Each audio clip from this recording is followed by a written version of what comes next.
नमस्कार। Between the lines with Niranjan में आपका स्वागत है। आज हम बात करेंगे बिहार की और बिहार के चुनाव के बाद कौन होगा मुख्यमंत्री इसकी। अब रिजल्ट आने वाला है और रिजल्ट के बाद जो पिछले एक साल से नीतीश कुमार को लेकर एक सस्पेंस चल रहा था कि नीतीश कुमार मुख्यमंत्री अगले होंगे या नहीं होंगे, वो सस्पेंस लगभग खत्म हो गया है। यह तय हो गया है कि नीतीश कुमार अब अगला मुख्यमंत्री नहीं होंगे। कौन होगा, भाजपा किस पे दांव चलेगी। पिछले पूरे एक साल में अमित शाह और तमाम भाजपा नेताओं के बयानों को देखिए, जो प्रोजेक्शन जिस ढंग से हो रहा है नेताओं का, कौन वहां जा रहा है, कौन बात कर रहा है, तो उससे पूरी बात अब आपको समझ में आ जाएगी कि अगला मुख्यमंत्री बिहार का कौन होने वाला है। ये आप बिल्कुल, आपको मैं एक एक चीज फ्रेम बाय फ्रेम समझाने की कोशिश करूंगा, क्योंकि अब रिजल्ट आना है और उसके बाद होना है। तो दरअसल कौन होगा मुख्यमंत्री, ये विवाद शुरू हुआ था पिछले साल दिसंबर से, यानी कि समझिए कि 11 महीने हो गए, एक साल मान लीजिए कि एक साल पहले ये विवाद शुरू हुआ था। और वो विवाद शुरू हुआ था अमित शाह के एक बयान से, और उन्होंने कहा था कि अगला मुख्यमंत्री जो है वो विधायक जो चुन के आएंगे वो तय करेंगे। बात हुई, ऐसा क्या बात हुई, जब हमेशा एक मुख्यमंत्री हैं और मुख्यमंत्री का चेहरा घोषित कर जाते हो तो वही मुख्यमंत्री होता है। इसमें यह बात क्या हुई, और उस वक्त आपको ध्यान होगा कि दिसंबर के बाद जनवरी फरवरी तक एक काफी विवाद चला था और तेजस्वी यादव आ गए थे और वो मांग कर रहे थे, प्रशांत किशोर मांग कर रहे थे कि भाई अगर है तो भाजपा उनको अपना मुख्यमंत्री का चेहरा घोषित कर दे। और उसी बीच में जो नीतीश कुमार का बेटा निशांत था वो भी सामने आया कि उत्तराधिकारी के रूप में आ रहा है, नीतीश कुमार नहीं रहेंगे तो ये करेंगे, वो तमाम चीजें चलती रही थी। लेकिन जो है वो टस से मस नहीं हुए। और मुझे एक वाकया ध्यान आता है कि संजय झा के यहाँ उन्होंने एक दही चूड़ा की पार्टी दी थी दिल्ली में, और बहुत बड़ी पार्टी थी। अमित शाह भी आए थे वहां पे और बहुत सारे पत्रकार बैठे थे, मैं भी उस पार्टी में बैठा था, ललन सिंह भी वहां पे थे, रविशंकर प्रसाद भी थे, संजय झा तो थे ही थे, और कई बड़े लीडर थे बिहार के वहां। और वहां जब यह सवाल अमित शाह से पूछा गया था तो कि आपने ऐसा क्यों कहा कि विधायक दल का तय करेगा, बोले कि यह प्रक्रिया है, ये जो संविधान की प्रक्रिया है वो यही है कि विधायक दल चुनता है कि नेता कौन होगा, और जो नेता अपना चुनता है वो मुख्यमंत्री होता है। इसमें मैंने कोई नई बात नहीं कही। तो उन्होंने कहा कि भाई, लोगों ने फिर कूरेदा कि जब नीतीश कुमार हैं वहां पे तो फिर विधायक दल के चुनने की क्या बात आ रही है, ये क्या नीतीश कुमार को हटाने की बात है, नीतीश कुमार के बाद कौन मुख्यमंत्री होगा ये बता दीजिए कम से कम। तो उनका कहना था कि नीतीश कुमार के बाद कौन मुख्यमंत्री होगा ये खुद नीतीश कुमार तय करेंगे। ये मैं पिछले साल 14-15 जनवरी की बात बता रहा हूं, संक्रांति के, मकर संक्रांति के समय में संजय झा ने दही चूड़ा की जो पार्टी दी थी उसमें अमित शाह ने कहा था, मैं उस जगह पे मौजूद था। इसके बाद लगातार ये मुद्दे चलते रहे, ठंडा होता रहा, आगे बढ़ता रहा। फिर जब इलेक्शन का दौर आया और इलेक्शन के दौरान कई इंटरव्यू में जब अमित शाह ने ये बात फिर दोहराई तो फिर ये मुद्दा गर्म हो गया कि इसका मतलब कि नीतीश तो होंगे ही नहीं। और चूंकि नीतीश का वोटर जो है, महिला वोटर काफी है, ईबीसी में वोटर है, उनका अपना एक वोट बैंक है, और ये नाराजगी कहीं उस वोट बैंक में ना हो जाए, ये एक चीज थी। तो बीजेपी चुप रही। और अमित शाह का आप देखेंगे तमाम भाषण, तमाम इंटरव्यू, तो उसमें ये अपने स्टैंड पे कायम रहते हैं।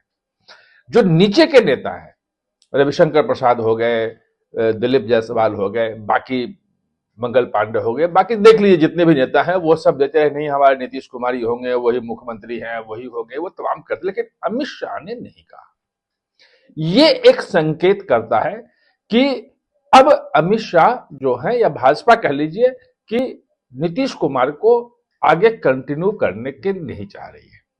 बात यह है कि फिर अगर कंटिन्यू नहीं करेगी तो उनके वोट बैंक का क्या होगा, वो कैसे होगा, उनकी जो सीटें आएगी, क्या जदयू इस बात से मान जाएगी। जो जदयू के मानने की बात है वो 2-3 सिनेरियो पे आ रहा है।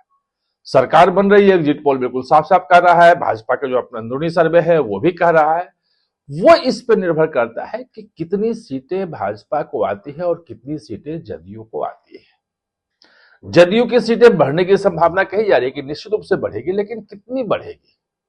पिछली बार 43 थी, वो 53 आती है, 63 आती है, 73 आती है, 78 आती है, कितनी आती है? ये बहुत महत्वपूर्ण है। और भाजपा पिछली बार 75 थी, 74 या 75 थी। इस बार वो कितनी सीटें लेके आती है?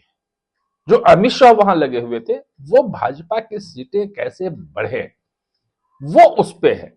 अगर 115 से 120 या 115 तक भी सीटें जदयू को छोड़ के बीजेपी, लोजपा, जो उपेंद्र कुशवाहा की पार्टी है वो, और हम, ये सब मिला के कोई 41 सीटें जो हैं, ये इन सब ने मिलकर लड़ी है। अगर यहां से सीटें आ जाती है 25-30, ये अच्छी जीत लेते हैं, और बीजेपी भी 80 क्रॉस कर जाती है, 85 पहुंचती है, 90 पहुंचती है, और ये 115 के आसपास पहुंच जाते हैं, तो 200% बीजेपी का ही वहां पे मुख्यमंत्री होगा, ये तय है। अगर कम भी रहती है तो जेडीयू को अगर बीजेपी से कम ज्यादा होती है तो यह हो सकता है कि अपना नया नेता चुने। नीतीश कुमार की तबीयत को लेकर के, स्वास्थ्य को लेकर बहुत कुछ कहा जा रहा है, तो हो सकता है जो पिछले साल मकर संक्रांति के समय में अमित शाह ने कहा था कि नीतीश कुमार खुद तय करेंगे कि उनका उत्तराधिकारी कौन होगा।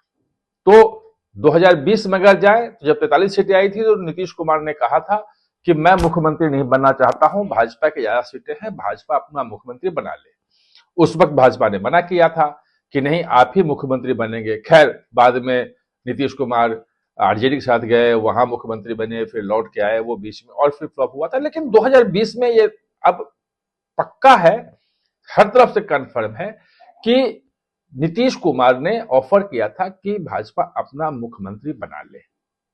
तो क्या इस बार फिर नीतीश कुमार ये ऑफर कर देंगे कि भाई अब मैं रिटायर होना चाहता हूं, इतना जितवा चुका हूं, 20 साल मैं मुख्यमंत्री रह चुका हूं, मतलब ये अब मैं इधर से जाना चाहता हूं, अब आराम करना चाहता हूं।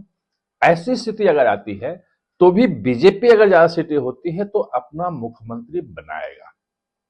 अब बात रही कि मुख्यमंत्री होगा कौन, तो ये आपको संकेत समझना पड़ेगा कि इस बीच में चुनाव के पहले जो सीटों के बंटवारे को लेकर बात चल रही थी, राम चिराग पासवान नाराज थे, कभी उपेंद्र कुशवाहा को कुछ सीटें चाहिए थी, कभी हम के जीतनराम मांझी जो है कुछ नाराज थे। वो तमाम जो चल रही थी नाराजगी और मनाने की बातें चल रही थी, उसमें कौन केंद्रीय भूमिका में था? जो उस वक्त केंद्रीय भूमिका में था, केंद्रीय भूमिका मतलब अमित शाह नहीं, अमित शाह तक कौन लोगों को ले जाके मिलवा रहा था, कौन लोगों से जाकर उनके घर पे मिल रहा था, कौन उनकी बात अमित शाह तक पहुंचा था? अगर वो उस पर ध्यान देंगे तो आपको पता हो जाएगा कि वो मुख्यमंत्री का चेहरा वही है। आप समझ रहे होंगे मैं नित्यानंद राय की बात कर रहा हूं, और क्यों कर रहा हूं ये अगर थोड़ा सा आप समझ लें तो आपको और पक्का हो जाएगा। क्योंकि यादव मतदाता जो है वो मुसलमानों के सबसे बड़ा वोट बैंक है, जो एक चंक वोट बैंक है 14% के आसपास, और 18% वोट जो है वो मुस्लिम वोट बैंक है। जब तक ये दोनों वोट बैंक एक साथ है, भाजपा कभी भी कंफर्टेबल स्थिति में नहीं रहेगी। चुनाव जीतती रहे, 20 साल अगले बार आगे भी जीतती रहेगी, लेकिन कंफर्टेबल नहीं रहेगी, क्योंकि 32-33% के बेस के साथ वो आगे बढ़ता है। उसे सीमांचल में हिंदू मुस्लिम करना पड़ेगा, बाकी चीजें करनी पड़ेगी, और कभी भी ये समीकरण जो है किसी एक दो जातियों में नाराजगी अगर हो गई तो ये समीकरण जो है वो भाजपा को या एनडीए को हराने के लिए काफी है। ऐसे में यादव में अगर नित्यानंद राय आते हैं तो यादव अगर थोड़ा सॉफ्ट कॉर्नर होता है और भाजपा की तरफ या एनडीए की तरफ उसका कुछ वोट आता है, और खासतौर पे जो लिबरल यादव है, जो जंगल राज जो लालू यादव था, या जो तेजस्वी जिसकी मिलिटेंट यादव की बात करते हैं कि जो अपना एसर्ट करता है अपनी चीजों को, उसके अलावा जो सॉफ्ट वाले जो यादव है, पढ़े लिखे हैं, वो तबका अगर जुड़ जाता है तो भी भाजपा का काम हो जाएगा। ये पूरा गणित है। ये सारी चीजें मैंने आपको पिछले 1 साल की क्रोनोलॉजी समझाई। अब देखिए, जो मेरी जानकारी है वो यही होने वाला है। आप हमारे साथ जुड़े, इसके लिए बहुत बहुत धन्यवाद। और हाँ, चैनल को सब्सक्राइब करना ना भूलें, इसका बेल आइकन दबाएं ताकि नया वीडियो कोई भी आए तो उसका नोटिफिकेशन समय पे